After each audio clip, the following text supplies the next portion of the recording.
Good evening to all the respected dignitaries on the meet. Uh, IAEGlocal is proudly hosting a webinar for women empowerment. And on this occasion, we have invited our chief guest, Dr. Yukteswar Kumar, as a chief guiding force in order to help us navigate through different ideologies and help us with the reforms that have to be brought in spreading awareness to the society. I would like to start by giving a small brief about Dr. Yukteswar Kumar. Dr. Yukteswar Kumar is the first Asian to be elected as the deputy mayor of the UNESCO Heritage City of Bath in the UK. He was also the first Indian to be elected as a councillor at Bath and Northeast Somerset Council, UK. He was elected with a massive margin against his rival candidates during the elections on 2nd May 2019. Professor Kumar is a leading educationist and philanthropist. While he was teaching at the university founded by the first Nobel laureate, Gurudev Rabindranath Tagore ji, he helped in foundation of the Divine Public School in West Bengal. Dr. Kumar also helps running of two primary schools in the impoverished rural part of Bihar. Mr. Kumar did his primary school from Jagdishpur, where there was no electricity in those days, and mostly studied under a kerosene lit lantern. Dr. Kumar further studied at JNU and was the topper of his class. He has also taught at several universities in India, including Delhi University, JNU, Vishwabharati, Shantiniketan, Peking University, Tianjin University, and delivered lectures and seminars across the globe. Dr. Kumar has been an All India Students Leader, and under his leadership, more than 10,000 students joined his struggle. He led the struggle with great force.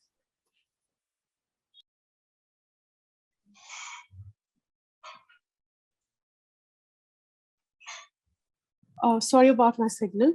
Dr. Kumar has been an All India Students Leader, and under his leadership, more than 10,000 students joined his struggle and demonstrations, and the government of India had to take back their anti-student draconian policies, including abolition of several languages from the civil services examination. Prior to joining the University of Bath 15 years ago, Mr. Kumar has served in India and China for almost 14 years as a senior academic and is extremely fluent in 5 languages, including Mandarin and Bengali. He thinks globally but acts locally, and this is what is needed to reform the world. Dr. Kumar has also been one of the founding members of the Bath Cultural Society and has organized many events in the town and delivered several public lectures.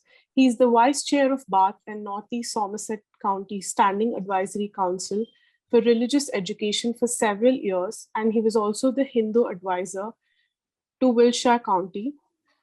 Dr. Kumar has delivered several lectures at various schools in both these countries on Hinduism and Indian culture.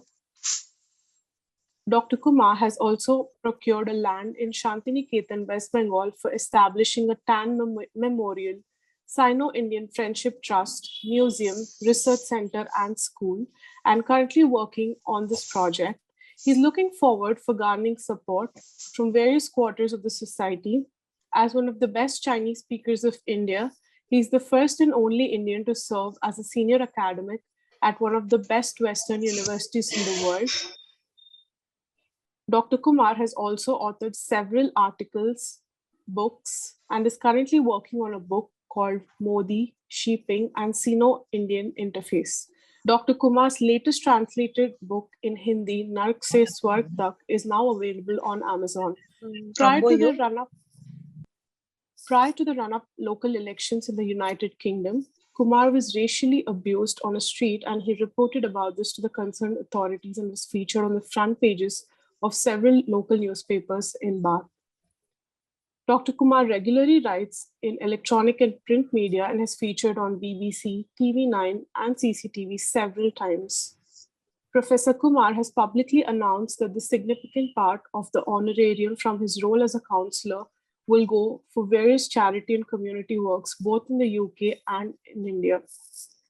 So let us all welcome this prestigious and esteemed Mr. Kumar to now address the Zoom meet. Thank you for very, very long and undeserving accolades on me. I really do not deserve, but thank you for patiently listening to me. In fact, I have made a PPT for my presentation and would request the organizers to not to disable the screen sharing part. So either you can make me a co-host for some time or allow me to share my screen. I like making presentation and that with a bit of visuals, although not very long, but a bit. So it will be good if I could be allowed to share my screen. I am allowed now, and I reckon I can do that.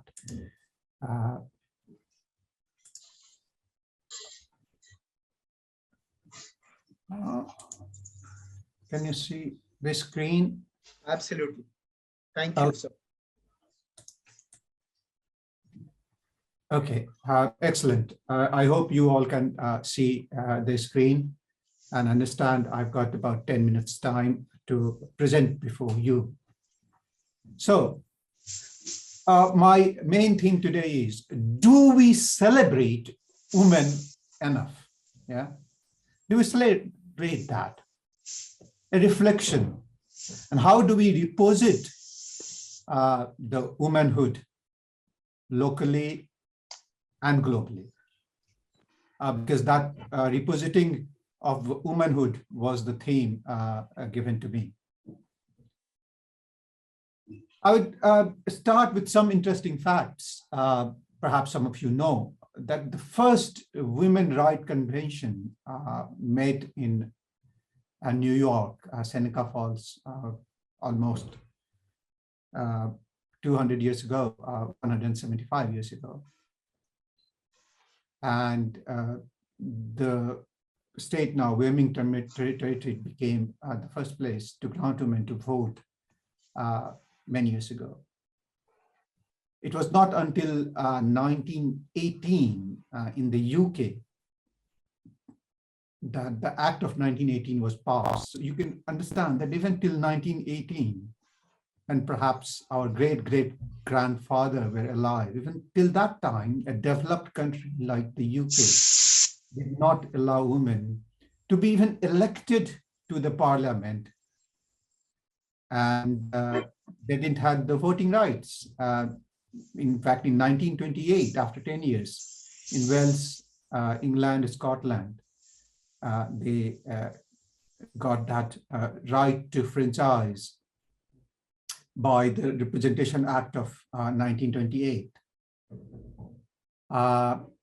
Just 8 years ago in the USA, the 19th Amendment was passed, and just about 102 years ago, women in the USA had the right to vote.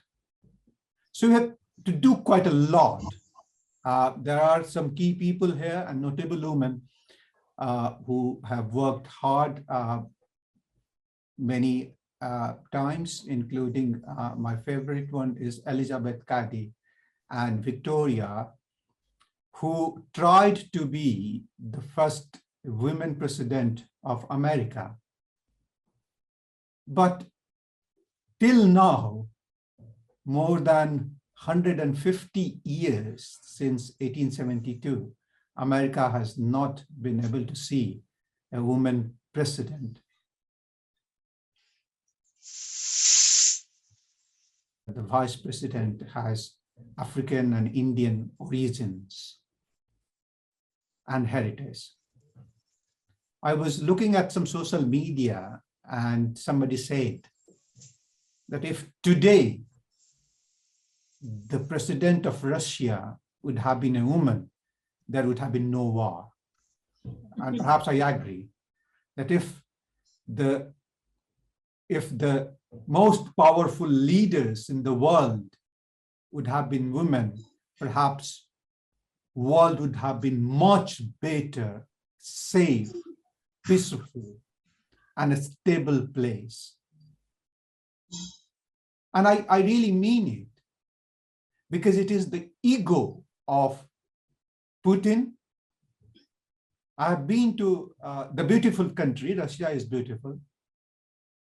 I've been to almost all the countries in Europe, and Russia is one of, I mean, obviously it is part of Europe and Asia as well. But it is just the ego, thus that male chauvinistic spirit and tendency, proclivity, domination, that has led to really this war. It is unnecessary. My good friend from JNU, very, very junior, an author, he lives in East Ukraine today with his family. He's married to a Ukrainian, Rakesh Shankar Bharti, who comes on Facebook every single day and does Facebook Live. And he says, I'm not going to leave. That is not taught to us. I will die fighting for my family against Putin. That is what is. So what problem you have? I always say, which is written in the number 7 point as well, that do not doubt your belief and do not believe your doubts. Yeah? Do not doubt your beliefs and do not believe your doubt. And women, as I said, there would have been no war today because they are much more tolerant and compassionate. That is what I have learned from my wife, from my sisters, from my mother, and my female colleagues. Just this morning, I was speaking at the council as well, and I made these points. They have much more inclusiveness. So that's why if in any organization, if you have women in power, they can bring much more inclusive culture. Because the female brain is naturally wired for long-term strategic vision and community building. This is not I saying, this is research saying. And that's why emergence of female leaders, both in politics, business, that can become a centrifugal force for good in the world. Because today, the ravages of war has unfortunately broken the human system. And situation today, as I said earlier, that till now, even after 170 years, when there was a lady who wanted to become the first president of America, and even today, the maximum is a vice president. The problem is that only 5% of the CEOs of major companies are women. The situation is changing. I'm not giving you all the data. I was listening to Bristol BBC radio today only, and there was a 2-hour program on International Women's Day, because I live between London and Bristol. Bath is between London and Bristol. And they were giving all the data, and I was listening to them. I mean, situation is improving in, top 100 companies, top 150, top 200, Fuji 100, all the kind, Forbes 100, all those kind of things. And things are improving, but still a long way, because it is still not at parity, it's not 50%. Situation in bigger companies in USA and New Zealand in particular is worse in major countries than France, West Europe, or Nordic nations like Norway, Finland, and others. The data also suggests that if in any corporation, if there are 10% more female, then overall a spike in return is 1.5%. Just by having 10% more female in your organization. If you have an organization of 90 people and you had just 30 people, perhaps female, make it 40, make it 45, the female representation, and you will have a spike of 1.5%. Simple. So empowering women is much more important as well for playing field. And we need to celebrate much more. Even in India, as far as I know, it is not an official holiday today. Yeah. In the UK, it is not official holiday today. We need to celebrate. In some European countries, including Russia, you will remember Poland, Bulgaria, Slovakia, and some European countries, it is official holiday today. Even in China, where not to talk of any president or prime minister or foreign minister, till today, not a single woman has been to the Politburo of the Standing Committee of the Central Committee of the Communist Party of China, till today. The maximum they have been is to the Vice Prime Minister, and Vice Prime Minister in China, or Vice Mayors, like here, there is only one Vice Mayor like me. But in China, there will be always one Mayor and 4 Vice Mayor, 1 Prime Minister and 4 Vice Prime Minister. Even today, they have got 3. So all the deputies in China, they are multiple, but even till date, not a single vice president, not a single, as I said, the Politburo Standing Committee member of the Central Committee of the Communist Party of China has been a female. But at least the women can get an official half-day leave, so half state at least. In Italy, for example, La Festa della Donna, that kind of festival is celebrated very near from us, I mean from me, where I'm sitting, and medical checkups are free. And sitting in the UK, I must quote Margaret Thatcher, the Iron Lady of the UK, who rightly said, if you want something said, ask a man. If you want something done, ask a woman. And that's what I said today, for a simple thing, because as a vice chair of a Standing Advisory Council for Religious Education, and which we call SACRE in Bath, even our website is not linked to the main council website. And in the morning I said that, yes, I am speaking, but if it has to be done, it will be done. And luckily, the officer in charge for putting that website on the council website was a female. So I said that, what a good coincidence that I am speaking and you will do it with, and she promised it will be done in 3 weeks. I said, thank you. I thought you will do it in 3 months at least, if there was a man perhaps. So she said, no, it will be done in 3 weeks because things go slowly here, unlike in China. Anyway, I have given you some quotation to have a thought over here, some of them which I like. These are obviously, perhaps some of you know. But one of these, by Margaret Thatcher and by Che, that the women are the real architects of the society. And where there is a woman, there is a magic. These are 2 or 3. Basically, all the 5 are my favorite ones. So choose or choose all of these quotation if you may like. And that's why, although I'm a man and I'm speaking, but I believe in the spirit of being a female. And that's why IAEE Global has been established. And they call it glocal, or we call it glocal as well, because it is global as well as local. So you can call global, you could call glocal. And sitting in the UK, I would like, I mean, most of you, perhaps some of you I can see are already a member and you're active on WhatsApp. I'm sorry that I have been not very, very active on WhatsApp because of various roles and responsibilities I have. But just to say, if those who do not know about this global organization, not very far from me, in fact, which was established last year in June, 2nd of June 2021, Hampshire, which is just about 90 minutes drive from me, which is nothing in India or in most of the country nowadays. It is a legal entity, and we and all of us create opportunities for women, in particular from here, obviously under the guiding force of IAE Global India, with Vise leading the team. And it is holding companies, which is a reason I don't like reading what is already on the PPT, which you can always obviously see. I have got two screens, so I do not know which screen you are seeing, but hopefully whatever screen you are able to see should be fine.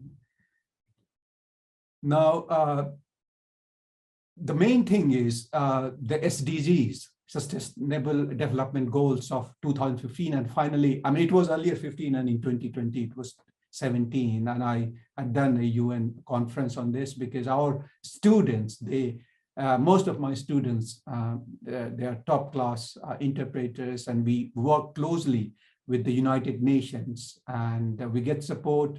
Just last month, for 3 weeks, we had a very senior colleague from United Nations office in Nairobi, Kenya, who was working with us and learning with us and teaching our students as well, my students as well. And so the 17 Sustainable Development Goals of the UN are very, very important, and we work on the same spirit. Yeah, so I was just talking about the IAEE global or glocal that we are working, and I was talking about the United Nations Charter and SDGs goal of 7, and my colleague who was here, and we talked, and in fact we organize many conferences like the United Nations to teach our students and practice. So what happens is we have colleagues, students who speak French, German, Russian, Spanish, Italian, Chinese, and people like here we are meeting, we have got a conference room and we've got all this simultaneous interpreting facilities. And nice to say that most of our top class interpreters, they are female. So we empower them, and we had one meeting on United Nations Sustainable Development Goals last year. So we do that, and we enable people for, I mean, as IAE, you can go on the LinkedIn website and other places, and we try to generate a very collegial or convivial atmosphere for this, and provide support, and hopefully we will continue to support and extend all kind of help. As I said earlier as well, and that is my motto as well, that never believe your doubt and do not doubt your belief. With these kind words, I would like to stop. If there are any questions, I'll be happy to reply or answer. Thank you. Thank you very much. I have a question, Honorable Dignitary. Yes, please. Okay. Sir, you showed about the significance of a woman in the European region. In a continent like Europe, there is, I should say, women in leadership, in political aspect, in economic aspect, in multiple domains. So, so what do you feel about, in comparison, you have actually probably have traveled across the globe, right? And you find that countries who are developing countries, what do you feel? What could be the provision which could be made for the women who are in India, or who are okay? So since you also showed, stood for the solidarity for the Europe, for the people from arm-stricken or under war, for example, Ukrainian women, or the women who are from the places which are going through war, or circumstances which have led to unpleasant experiences. What could be their position in times from now? Thank you. For improving the condition. What is your specific question? In India or in Ukraine or what? It's not very, it's a bit convoluted, so I could obviously... Sure. So my question is for the women in India, one, and then also for the women who belong to a region which is experiencing chaos, there's a ruckus or a war has come up. So that's the question. Yeah, thank you. I mean, obviously, if in India, women population and their equality needs much more attention. So there are some works has been done in the country. For example, reservations for women in parliamentary seats or local government seats, but it is not enough. And why should, I do not believe in the policy of really reservation. You should empower them. And that is why IAE and other global companies or NGOs, they can do. So first of all, literacy, yeah, that is very, very important. Because in Rajasthan and Bihar and Orissa, the literacy rate among women is still much lower than the male. So we need to change that. Yeah, give them money, give them power.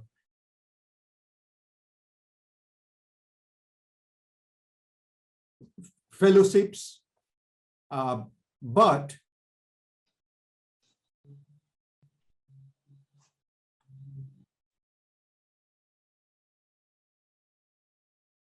ladies, he said that if any work needs to be done, it can be done by female much more efficiently by the males.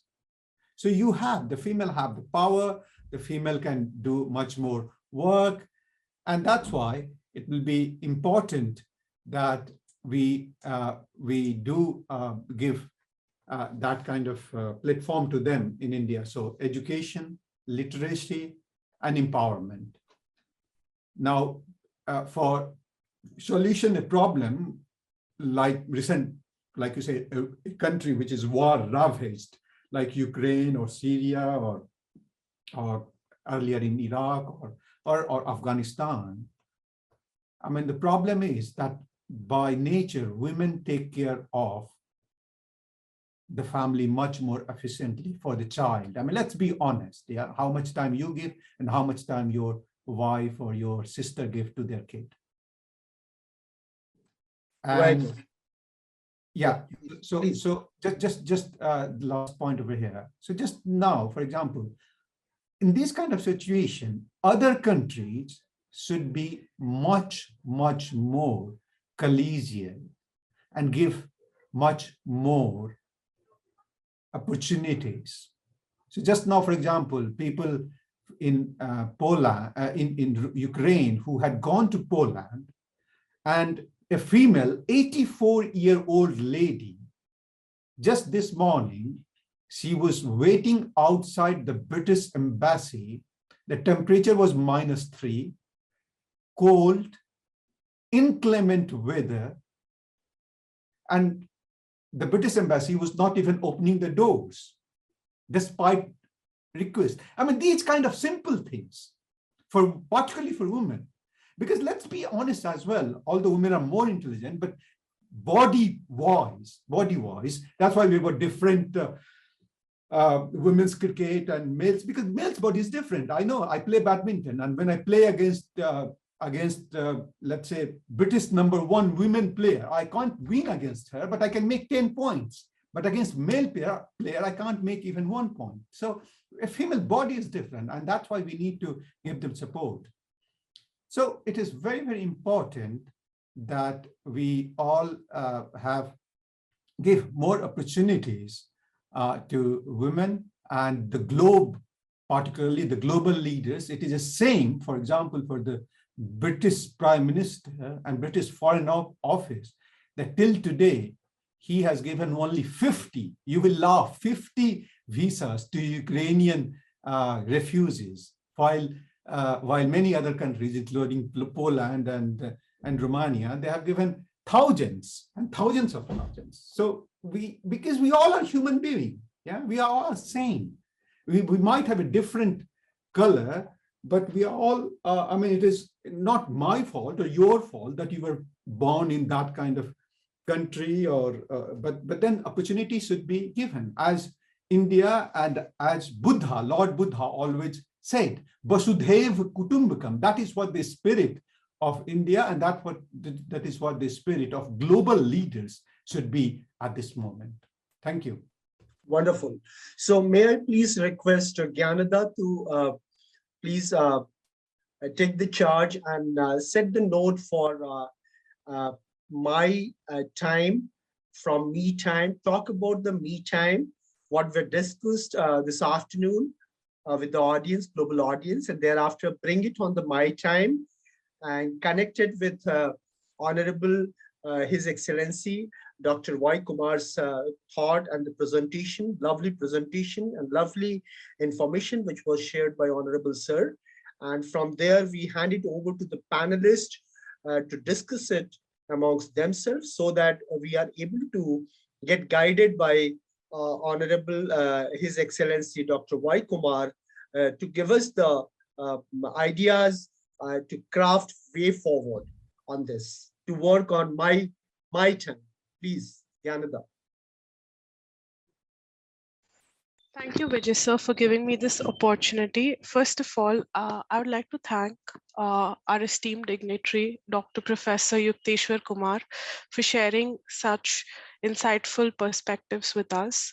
Now, I'd like to introduce the first topic, which was transforming and repositioning of womanhood, which was the topic that was discussed in the first session today. This session focused on how women can develop security and self-respect by caring for themselves, and with the whole concept of me time. So the first session emphasized strongly on how important it is for a woman to take out time for herself, because in a world where she's constantly being carried out by so many responsibilities and duties, and she's constantly putting other people ahead of her, it's really important to spend some time with herself for a woman. This was the agenda of the first session. So several points were discussed on how to do this without losing the femininity in a woman. Now, I'd like to introduce the second topic for the day, the topic for the second session. It focuses on how we can achieve productivity and employability by transforming and repositioning womanhood. Also, we'd like to address the question of how a woman can channel her knowledge and intellectual capital in order to show optimal productivity and employability in the society. So, in order to speak about this, I would first like to invite our panelist, Dr. Meenakshi Thorat. I'd like to introduce about Dr. Meenakshi Thorat. She's a humanitarian and a development professional. She has worked on several gender concerns and disaster management projects around the globe in countries like India, Southeast Asia, and Africa. Over to you, Meenakshi ma'am, to share your viewpoint. Thank you.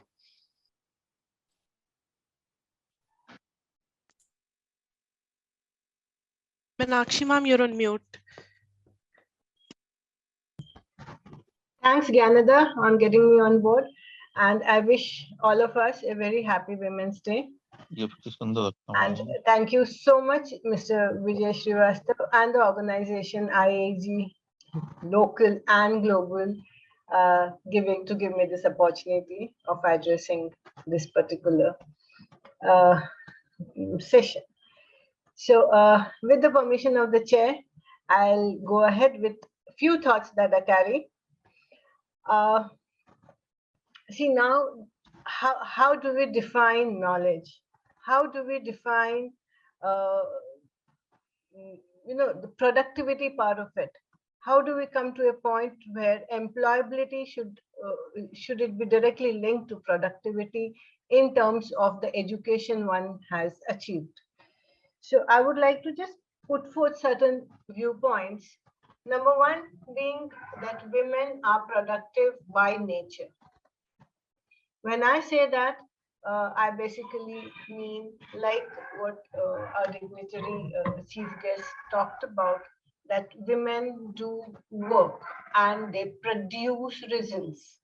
And that is the reason why the statement that, yeah, you tell a woman to work and it will be done sooner.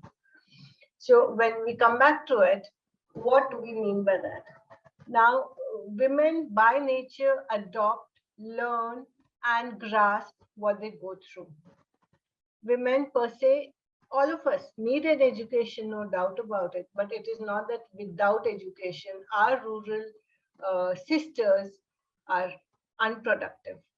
I hope you all agree that education is not the only way women are productive. So to begin with, we women are productive in all spheres, whether it be with education, without education. We are productive in our house, within the four walls of the house, bringing up children, managing the entire house, managing the nutrition of the house, managing the economy of the house. Yes, they have not done a BCom course, but yes, they can manage the entire finances given whatever finance has been given to her per month in her hand. Now, how does this happen? This happens because the women learn. Each one of us learns. Now, I'll just give you a very small example, or rather, I would like to illustrate how I am where I am today. We all undergo a transformation from time to time. Some are pleasant, some are unpleasant. But nonetheless, that is what gives us the learning. That is what educates us. It is the experience which educates us. So one, I lost my father when I was just 19. He was with the Indian Army. In my life of 19 years, I think we stayed together barely 7 years. So it was always, he was on the borders, we were at a different location, and we would probably meet only during the annual holidays for just 2 months. And he never knew which standard any of us were. So when we lost him, it was a shock. It was a shock. One fine day, he was just no more. Eventually, I was given the reins of a business, family business, and I was a complete thorough academician by soul. I had written books, I was presenting, I was training, giving trainings, receiving trainings, working in the disaster management area, and there I was given, I mean, it was a multi-crore business venture, and I was to handle it. And you'll be surprised.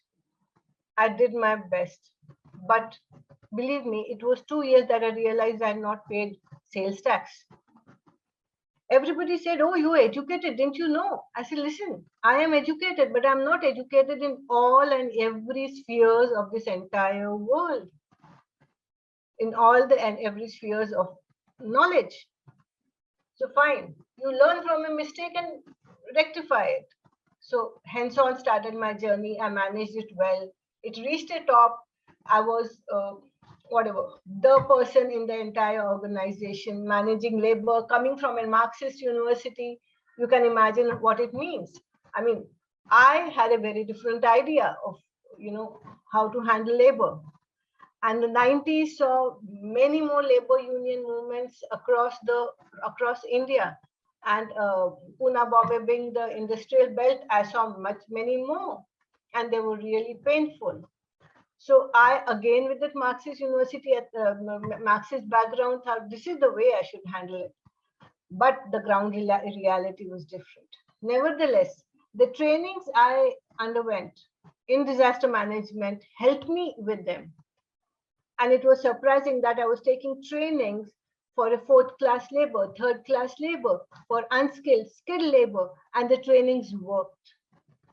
And yes, we made decent profit. They earned a lot.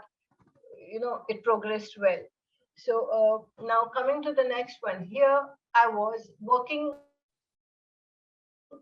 as a humanitarian worker with the UN, with INGOs, Oxfam, CEDA, Canadian CEDA, so many other different organizations. Now, it was so terribly painful to see the families broken up, to see people being washed away in the floods. What does that do to us? We learn out of it. We learn that everything cannot be controlled. We have to make a mark on our own. And like dignitary said, he is against reservation. I go by it. The reason being, you have to empower yourself to be in a particular position because certain things is expected from you if you are in that position. So that was it. After all that, I decided, I said, no, I need a break. That is where my definition of empowerment supported me. If I am educated, I am earning, I am financially independent, I can manage my finances, I can do so many things. I brought up my kids, I'm managing the home. Then why can't I take a break? I mean, do I need to be working all the time? No. The ability to take a break now and then, whenever required, that is exactly what is empowerment. Being able to take a decision and to stick by it and not get bowed down that, oh, why did you do it?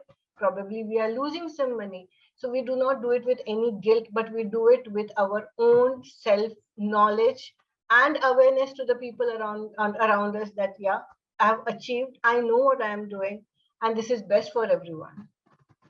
So the transformation we all go through is our learning lessons. The productivity is part of what we have experienced and again what we have grasped. That is exactly where we take the skills. Now, it is very wrong when we say productivity should be linked to financial achievements in terms of employability. No, productivity is independent of the ability of employment. Yes, employment in our lives is important, but if you have to measure somebody's productivity, it is beyond employability. We all know we are working here, I mean, on this forum.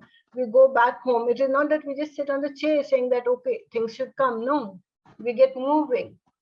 We move the entire house. That is exactly what the women do. Women are the focal point from the, dawn to the dusk. So this transformation, this bundle of experiences leads to productivity, again, leading to employability in certain manners, non-employability, yet producing something valuable on this earth, that is the human resource, and so much more, so much rich knowledge. So this is where I would stop for the moment, and I welcome few questions from your end. Thank you. Thanks a lot. Thank you, Dr. Meenakshi. I would, may I please welcome Honorable Hiranthi Tiluka Ratne from Sri Lanka to talk about this My Time of women all around the world, and in order to craft and design our way forward, the way our honorable dignitary, His Excellency, Dr. Y. Kumar and Dr. Meenakshi Thorat spoke about. Please, Ms. Hiranthi Tiluka Ratne from Sri Lanka. Good evening, everyone, and happy Women's Day. And thank you, Mr. Vijay. I think I believe always there's a man behind a woman's success. So you made it, and we are here today because of you. Thank you very much. You made it for local. You made it for all the women around the world to come into this. So actually, what I'm going to talk about my transmission is, actually, I started my career at the age of 18.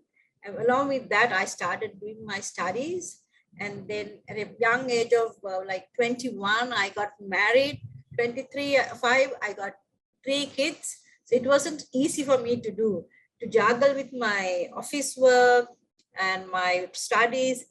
But I think I succeeded all. And I was in the most male dominating field, which is shipping and logistics. Most of you all know in any part of the world, when it comes for logistics, how the business works. So it wasn't never an easy task for me. And when it comes for my life, I never, like most of you all, when it comes for making goals, what you do is you make your goals for months or years. But I used to have a checklist, because since we were into shipping, usually shipping is like when the ship comes to the port, it becomes ballast. That means the ship becomes empty. So we need to fill the full ship. So my first task is to fill that ship which is coming on that particular day.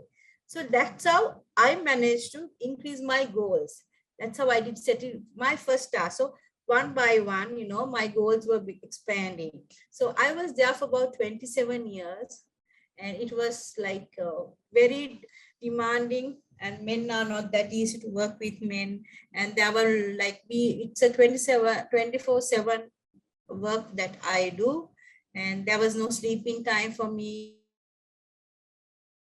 into marketing. So I have my motherhood, I had to work as a wife, I had to look after my mother-in-law. So all these things. But I think when it comes for education is something, knowledge is something, I think doctor also said, most of us think you can do everything from education. Yes, you can do, you can learn, but your experience, how you handle things is all about your knowledge, what you gain from your experience. That experience matters a lot, how you can take pressure for yourself. That's what I believe. And my life turning point was in 2017, which I got so much of pressure to work, where I was working in my corporate company, where I couldn't exist any longer. And I thought, I want to become an entrepreneur. I'm going to do something by myself. And I started this humanitarian foundation, which I felt I saw people were like, people are not caring for each other. People, even in the workplace, now most of you all were talking about, I saw very technically, but I'm talking to somebody, I'm a very human person. I am a human empower. And so I am not any longer, okay, we talk about all these jargons, but I feel, first of all, we have to touch a human at this present world. People need love, people need care. You can do anything with love and care. So I started this first foundation of mine called, we are not an NGO, Lead with Kindness. I thought people need love, people need care. So where we started going to all over Sri Lanka and working with people. Then I turned that name into Saubhagya Foundation. And now we work with children and women. Now, not only in Sri Lanka, we do webinars, not only in Sri Lanka. So my passion and my turning point was in 2017, which I started doing on my own. And then we became like with my children, they were grown. So now I think my only passion is no more into corporate world, but I will tell always, we all have an age for everything. With your maturity, you change, your thinking pattern change. I'm not going to think like, I can't remember her name. I'm not going to think like her with my age, but some people, they still want to hold on to that, even though they go old, they want to hold on to their, like, I can't, like, they want to show that they're professional. But I think my time is something, with your age, you different your my time. Where I am, my time, I thought was in my 80s is not going to be my time now. My time is different. Now I want to, if I work for 1 month, I need at least 1-2 days rest for myself. That rest is you need for yourself. That is all what you can do once you come up. But when you're at the age of your young age, it's very important. The most of us, we mix up my time and me time with your office work and your career. But those times you need to be very certified. You have to clarify, you have to separately have your own time, which is very essential. This is what I want to tell everyone. And I can't talk much. I think Mr. Vijay, I had a long day. I was not prepared. So this is about me, how I spend my time. Thank you. So Gyanada, you please take it over from here. Yes, sir. Thank you so much, Ms. Hiranti. We feel truly empowered to be a part of the same panel as you are. And we're blessed to have such an esteemed dignitary with us here today. And now like to call upon the next panelist, Ms. Eva. Ms. Eva is the head, the CEO and the chair lady of the TSEDI Hope Foundation. And during the pandemic, along with her foundation, she was able to empower 4 million families affected by the pandemic by feeding them. So, Ms. Eva, I request you to take over from here and share your perspective. I'll just add on here what Gyanada spoke about, Eva. Honorable Excellency Dr. Vai Kumar Sir, and all panelists, dignitaries out here. Eva happens to be one of those ladies who is meant to serve humanity all around the world. And she is the lead for us as the country chapter head of International Academy of Entrepreneurship and Employability, originating from United Kingdom under the aegis of Government of United Kingdom, along with Indian Academy of Entrepreneurship, which is the chapter of Government of India, under the aegis of Government of India, not chapter of Government of India, but yes, which is a chapter of India. Please go ahead, Eva. Thank you, Vijay sir. Greetings to one and all from South Africa. Our esteemed guests, the Honorable Mr. Kumar, Ma'am Minachi, and Ma'am Hiranti. I thank you all for your input, and it's quite interesting how each mindset comes forward with the thoughts of each and other empowering women in ideas that they probably never would have thought of. You know, sometimes I say what job you do does not define who you are. You know, as Ma'am Minachi said, a person that is highly educated and a person that is living in a rural area, you cannot combine or compare the two because each are responsible for their own nurturing. Women generally have a nurturing side to them. So coming to our theory of me and my time, these are challenges that a lot of women face. As I've spoken before, and I did say to the panel, women are superhuman. You know, you're taking into my personal experience from the kind of work that I have started, just a small bio on what I have done. You know, watching my mom do the magnificent things that she has done over the years. And I've learned a lot from her. The first thing being that I'm doing today is taking care of humanity. My mom used to do that. She used to call people off the street and take care of them. Eventually, she made it into a project, yet there was no name to it. But she would go out and feed people on a mass basis.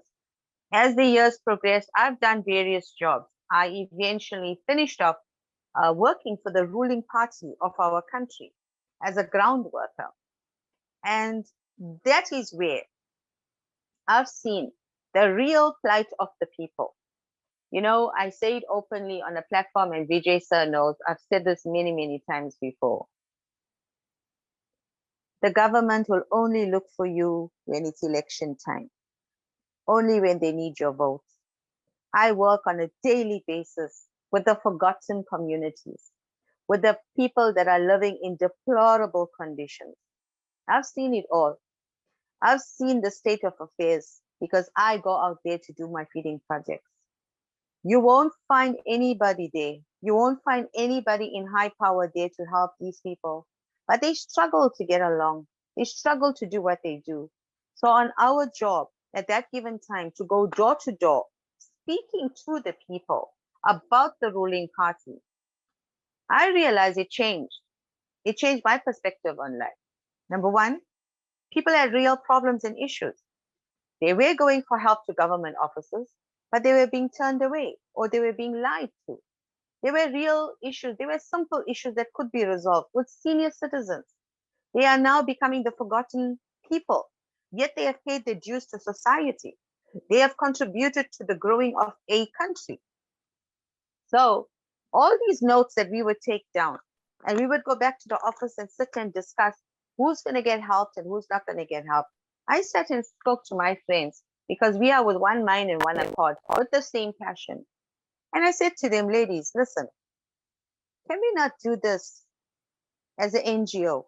Can we not now take what we have learned and become somebody that's going to really help the people? We don't need the politics behind us, you know? So can we do this? And I promise you, from the time I've registered my NGO with my team of wonderful ladies that are part of it, part and parcel of it, We have done so much more than just being a feeding project. We have helped people in legal matters. We have educated ourselves. We have helped women that are abused, raped. We've handled cases in various nature where I now collaborate with relevant structures to take us to where we need to go. We also do counseling on a regular basis. So if somebody comes to me, I may not have the degree or diploma in that field, but I'm here to listen. It's very important. And then take down the notes and refer the victim or the patient or the person to the relevant structure to be helped. So in line with me and my, that was a short synopsis of who I am. In line of me and my, me time is something that is very, very important to me. And that was actually more or less introduced to me by my late husband. When he had realized there were times he saw me looking tired, and at that time I was at home and I was not working, but I did work here. So I'll say not working in the corporate world or out there into society, but I did my work here. I contributed to the home life. I made life easier and better, cleaner, safer for my family that resides within these four walls. And he would tell me, you need me time. And I would just laugh and he'll tell me, look, what do you want to do? There's some money for you. You want to go shopping? You want to go watch a movie? So these are the things that he would contribute to my well-being, my healthy state of mind. Even if I chose not to go out and do that, if I said, maybe I just need to take a nap, have a small rest, he would tell the kids, do not disturb mommy, she needs a rest. So in contributing in this way, at that given time when my late husband worked a late shift, that he would come home quite late at night, I would do whatever I needed to do, take care of the kids, put them to bed, and then I would sit and do something that I am talented in doing, which in all honesty, I have neglected up till today. That is doing sketching and drawing. That I have inherited from my late dad. I would sit and I would sketch whatever comes to mind, whatever is in front of me, from a picture frame, I would redo it my way. That gave me my me time in something I love to do. Today, as the world has progressed, lots of things have changed. Number one, I haven't done a sketch in years. So I have neglected that hobby. But I have shifted my focus onto something else. So me time doesn't necessarily mean you need to have monetary funds to go and do what you need to do. Me time can be anything. You can give yourself me time half an hour, half a day, 1 day, a full weekend. It is absolutely vital for women to readjust, refocus, recoup, reflect on themselves, and realign to be the best possible persons they can be. Then we come to my time. My time is what I do. I contribute to society. I run the NGO. I try to make a difference. As we say, it starts with you and I. So this is my time. Each one contributes in some way or form to whatever is going out there, whatever your job title is. I still say the same respect you give to a CEO or a corporate woman, you give to the mother in the home that's a housewife. Each one deserves the same respect. Then we come to the topic of appreciation. We got to always appreciate the ladies in our lives. You know, sometimes you find the world is so chaotic. There's so much that has been going wrong. I think there was a good and a bad, in a sense, to the COVID lockdown. For once, the entire world went through the same pain we went through. This is what has happened in various homes that we have found out during my feeding. Families got together where generally there is no time because parents are working, children are schooling. Parents are different shifts. Family are always missing one another, missing family time, missing important things in the home. But then the COVID lockdown brought families together where they started speaking. They all started watching the television together to listen to what the president has to say. What is the next step in the country? What is going on? Families were having meals together. Yes, it's a sad thing that the pandemic has taken many lives, many loved ones of ours, but it has brought everyone back into alignment for them to now realize the importance of each and other in the family home, the importance of self-care. So the transformation has to begin. Then we come to breaking stigma. Generally, most homes or family homes, or let me say in our South African Indian home, we have the patriarchal rule where you're going to do what your grandparents did, your parents did, and it's going to follow through.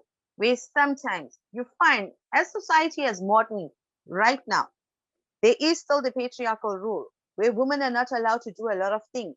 Women now want to be empowered. At that given time, years ago, women must be seen and not heard. But today, in a respectful manner, a woman would like to be heard. A woman would like to speak forth. Then you sit and wonder, there is so much of wrong in this world. Gender-based violence is number one. Throughout the world, it's another pandemic on its own. Women don't want to come forth. They don't want to come and tell us what is happening. Why? No matter how much of campaigns and workshops and whatever you try to do to bring to light what is going on, you still find there's some that will tolerate what is going on. Our country, and I'm ashamed to say it, had the highest amount in the entire world survey. During the first lockdown, 2020, we had women dying. Women were murdered. Pregnant women were hung up on a tree. There was so much going on. And then we wonder why. What is the cause of this? We have our governments in every country. We have our law enforcement. We have our justice system. Why can't we get rid of whatever is going on? Why can't we bring peace to the women for them to feel safe? You find today you hear about human trafficking. So all these things go on and on and on, and yet there is no justice for these things. So women say, the brave ones will come forth and say, we want equality. Yes, we're entering in a man's world. We are not one-on-one. We are not saying we want to be like you. We would love to have your guidance because you are more experienced in certain fields. Yes, women can be experienced in certain fields. And I do believe all this starts from the home. So I say the father of the home plays a very vital role. Absolutely important. Family rules, principles, values. Today, at this present moment, we see kids that are absolutely unruly. Drugs are rife. Why? What is going on? You cannot blame the schools, you cannot blame the principals, the teachers. It starts in your home. I know how I raised my two kids. I have a son that's 31 and a daughter that's 26. Both are now married off and they're living happy lives. I've always taught my son, the way he respects me, he will respect his mother-in-law, he will respect his wife. He will never raise his hand to her. If there's anything that they can't handle, come to the elders for advice. Seek the advice of the elders. It's absolutely important. How my husband and I raise my daughter, one day when she looks for that partner that she wants in her life, it's going to be someone that's like her dad, someone that showed the love and respect to the mother, which was me. So she has found that man. Today, I'm proud to say my son-in-law is almost like a replica of my late husband. You see, so these are very, very important factors that come into effect. So it's not only just us as women. We need the men to come in on board with us. They make the difference as well. We are the nurturers. We are the caregivers. We do it all. We are superhuman beings. But we also need the men to come in. I am also starting another project in the near future, which is called Walk a Day in My Shoes. So walk a day in my shoes, more or less, can be a corporate woman. You take a girl child to work day, but then also let us see what happens in the home life of a mom, a home executive, a housewife that's at home. Give her the same equal amount of importance. We were discussing a project with Vijay sir some time back, something to have here in Africa. And I said to him, there are people that are born, each one of us are born with a talent, each one of us. And I always say that. Your talent might be, you're a good singer, blessed with a beautiful voice. Then you'll have somebody that is talented in acting, actors. You got talented soccer players. And each one has a I'm talent. sorry to intervene, Miss Eva. I'm really sorry to intervene. Beautifully said and beautifully shed light on so many different issues in such a brief period of time. And we take absolute pride in your achievements, in your humanitarian work and the Thank you. impact that you're leaving on this world. I would request Mr. Kasoji from Africa to take over and share your perspective.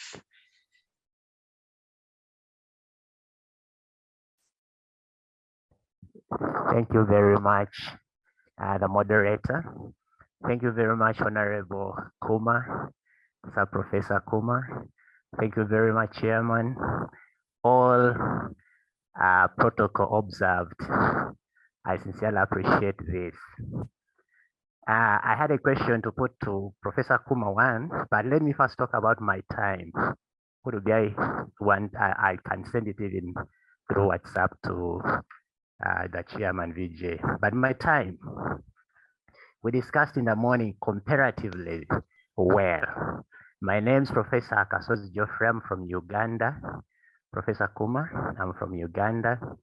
My background is in accounting and finance, but my passion is in humanitarian assistance. I have gone for many courses in Nairobi, sponsored by the African Union, EDC.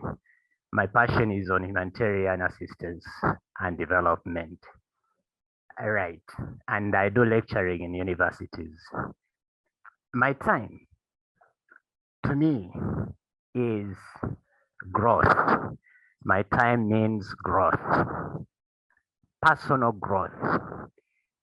We normally go for employment, but there comes a time when you cannot be employed, either by sickness, either by age limit, etc. What will happen to the family when you go out of employment?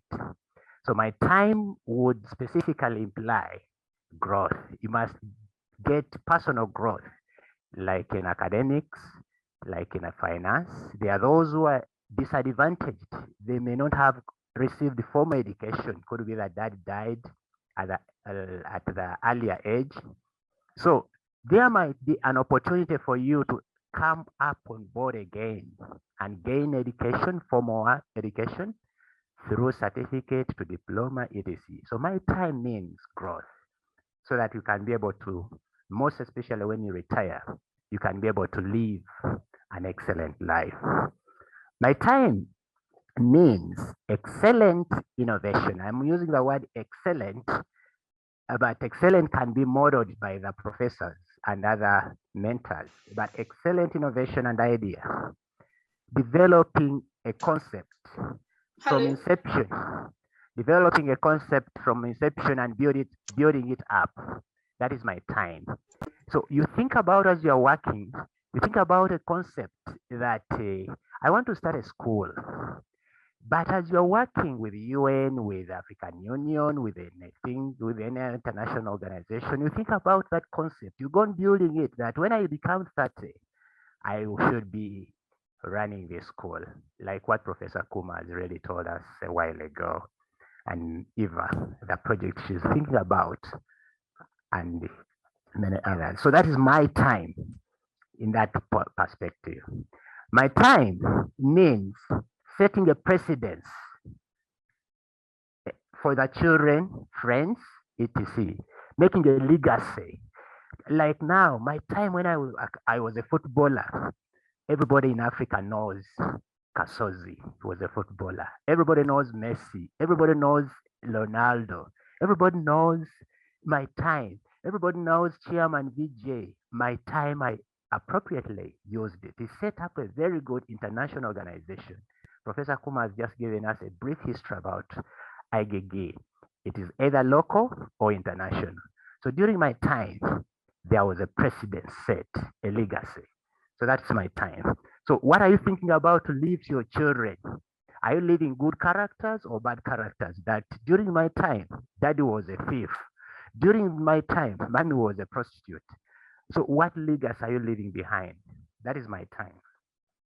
My time means consolidating efforts.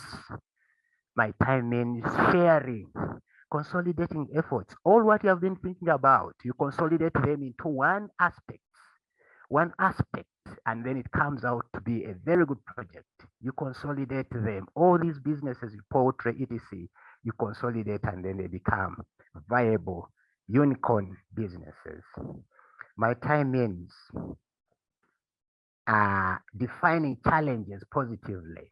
Professor Kuma has just given us a very good background and definition of some of the key highlights.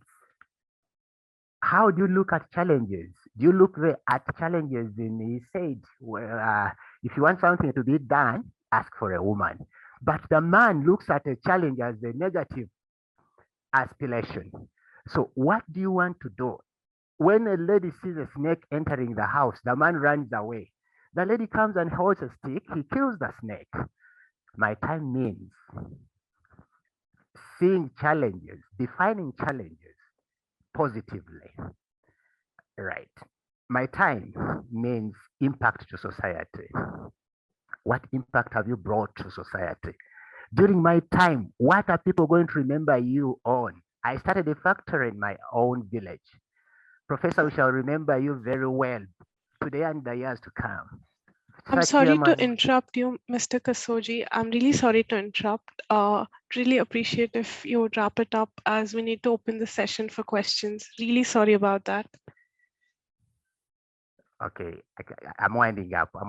Thank you.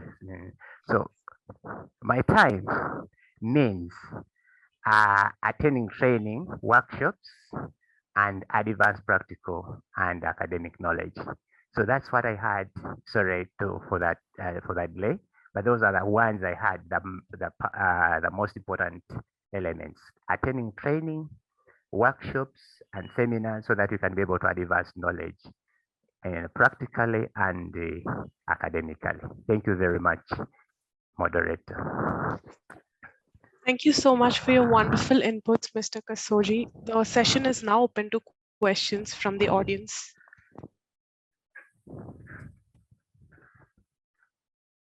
I would appreciate and welcome each one of you, all the participants, to pose your questions, queries, and concerns, issues in relation to my time to our Honorable and His Excellency, Dr. Y. Kumar, and our panelist, Dr. Meenakshi Thorat, our panelist, Eva Manasamy, to Mr. Kasoji, and to Hiranthi.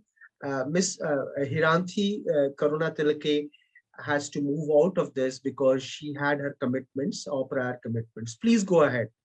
Everyone, please pose questions so that we are able to come together to craft the way forward, to craft the to design this complete thing, the journey together in terms of my time, which is what is we call it mission innovation for women. How is our women folk from all around the world is going to innovate herself to help humanity innovate themselves, to be together, as rightly said by Dr. Y. Kumar, that had there been a lady president or the prime minister of Russia, we would not have seen this day which is going on in the map of our history.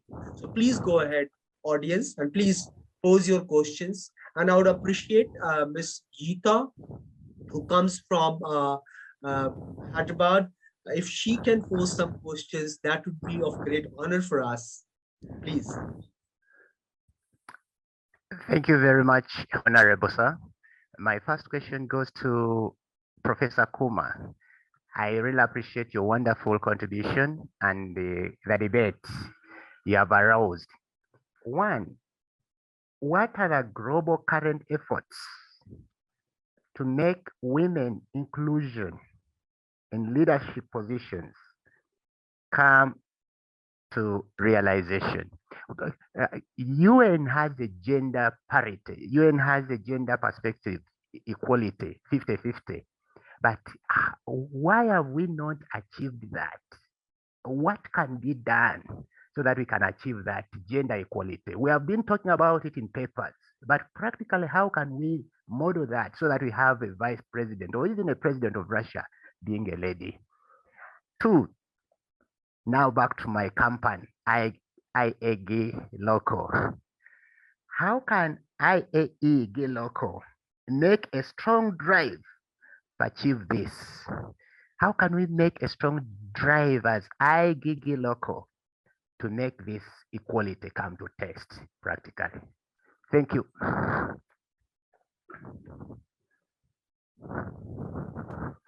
Thank you very much, Kesoji. I hope I'm audible to all of you.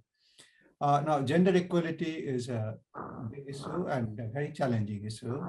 It takes time, and it cannot be done overnight.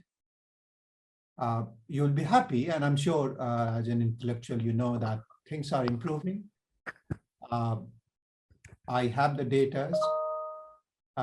As far as top companies are concerned, just 10 years ago, only 17% of CEOs of the top 100 companies were female. That has gone to 27%. So there is an increase. You can see even in America, if not the president, at least we have the first female vice president. Even in China, we didn't have a prime minister or president or general secretary of the CPC, but we have had a female vice prime minister. So things are moving. Yes, it needs to be stepped up more, and a misogynistic attitude are vehemently criticized in most of the countries. There's much more awareness. There is a rise in literacy rate in most of the developed countries, and even in developing countries like India, Pakistan, Bangladesh, China, and many African nations. I've been to some of the African nations as well, and I've seen that. Even, for example, let me give you an example, Saudi Arabia, yeah, where they always say the females were not even allowed to drive. Females were not even allowed to drive. Just 3 years ago, they are now allowed to drive. There was no celebration of International Women's Day in Saudi Arabia, nothing. But even in Saudi Arabia now, they have a special day, not today though, but they have a special day for women. They have the right to vote. And things are improving. So let us not be very, very pessimistic. Hopefully, things will improve and do better. Now, question to about the second question, how perhaps IAEGlocal could do better is like raising awareness. Those we should approach to, because for doing anything, you need funds. Yeah, these are very, very important. So IAEA should, I mean, obviously, because of these development in technologies, we could do a bit better. We could organize larger meetings and approach those companies and powerful people or wealthy people, both in developing and developed world, with all your contacts. And do not always think what they can do, what you can do, yeah? What I can do. So what you have done and how much passionately you have worked for the organization with which you are connected. And then I'm sure the organization will flourish and do well, because the motto, the aspiration is very, very noble, very clear. We want to empower. We want gender equality. We want to help others. But do not always say what others can do. Let's see what we can do. So Kesoji, I'm very happy that you have found time and attended this meeting and made your points. Let us join our hands. Let us work harder. Obviously, all of us have family commitments. For example, even now, I have to leave after 10 minutes because of my other commitments, because I said I will be there till 3 o'clock. So we have, because obviously, If your family is not happy, how can you work for the community? So first we have to take care of our own health, then our wife or spouse, kids, immediate families, our parents, because we all have now old parents now, some of us, so we have got all the responsibility. So first we need to fulfill that, and then gradually work hard. There's no shortcut option in this life. There's no shortcut option. Yeah, we can only make noise on internet, so we have to work hard. Thank you. Honorable Excellency, sir, I had a small question, and that is, for how long India or any other country for that matter is going to claim that we are a developing country? Since last, I'm 50 plus, since last 30-35 years, I have been listening that India is a developing country. For how long India is going to be a developing country, or any other African country for that matter? Please. This is a very, very simple question to answer, really. This is just data-based question. I'm also 50 plus, and India will remain developing countries, not only in our lifetime, perhaps, sadly, but that is the fact. Yeah, let me give you the statistics. Indian GDP is not even $3 trillion on nominal basis. On purchasing power parity basis, it might be $8 trillion. China is $15 trillion on a nominal basis, and number one country on purchasing power parity basis, which is about $21-22 trillion. But even China will remain a developing nation till 2050, 2060 at least, because the simple thing is the per capita income in China is today $10,000. Now, for becoming on purchasing power parity, in India, it is about 6,000, and on nominal basis, it is even $3,000 or $3,200.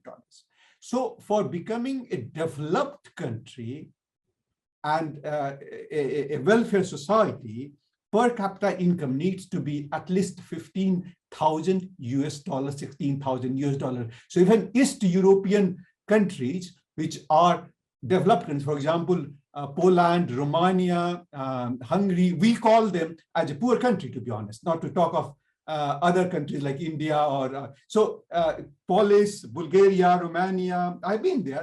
And when a doctor's salary is $800, then obviously they are poor countries and developing nation. So it will take time. So when we are at now not even $10,000, China is about just managed to make $10,000.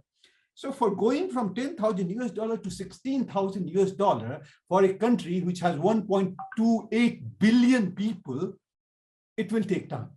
I don't think it is going to materialize in my lifetime, most likely. I will be happy if it does. So maybe it might happen if I live for 100 years.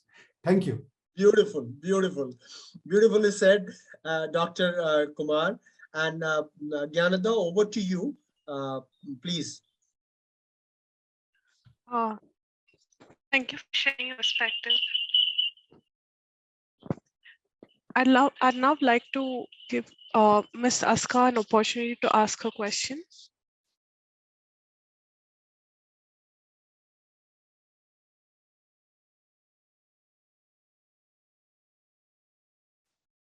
Ms. Aska, you're on mute. Yourself. I was muted. Thank you very much, Janita, and Dr. Mukteshwar, thank you very much for the very valuable points, information which you are passing. Thank you. Janita, that was for the speech, not for the question.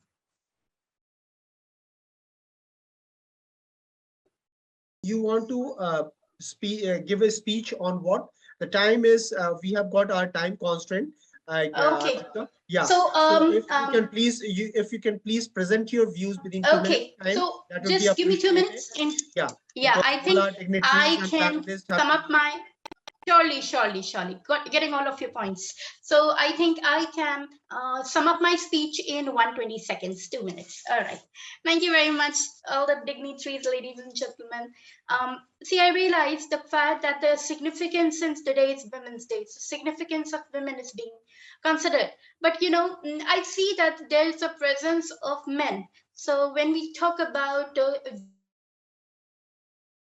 gentlemen are talking about women, sister, and wife, daughter, I should also mention four important people: husband, brother, father, and sons. They are also equally important, because this is also when we as women also grow up as children, as kids, we get the support of fathers and brothers, if elder brothers, I mean.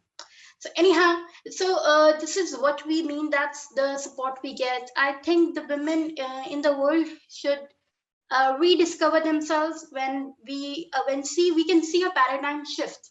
And since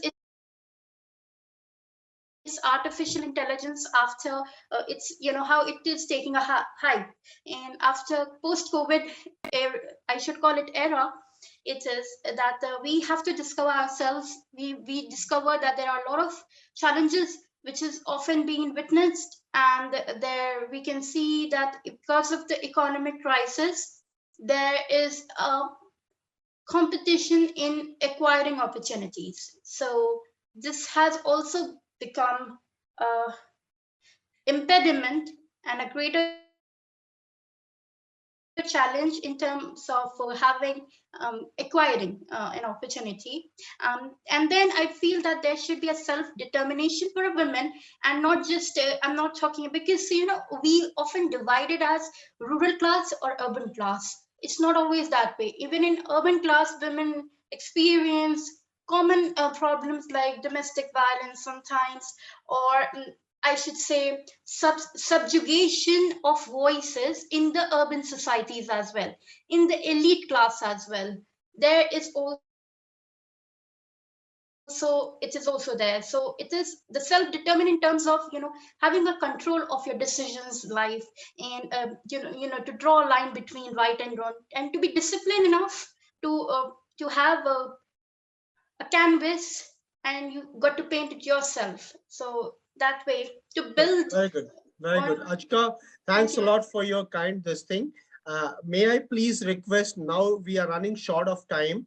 May I please request Dr. Meenakshi Thorat to leave a note of thanks for all the dignitaries and all the members here by closing on a switch from, not a switch, a shift from me time launch and my time launch, from where we take this journey forward to the next level to make our women much more owned and much more powerful, with her inbuilt nature of a creator, an eye opener, and a birth giver. And this is the right which none of us, no gender has got it. Please, Meenakshi, over to you. Please close the session, because even our Honorable Excellency, His Excellency Dr. Kumar, and everyone has to leave the place. And now it's too much. Since morning, we have been organizing it. Please go ahead, please. Thank you, Vijay. I will do my bit in trying to get along all the points which we've been carrying since morning. Morning was a fantastic session talking about recognizing one's own, my time, realizing that one needs one's own space. So that was a real good starter, and recognizing women and their own requirement was fantastic. In the second session, we moved on to a step more. We are saying it is a mission innovation.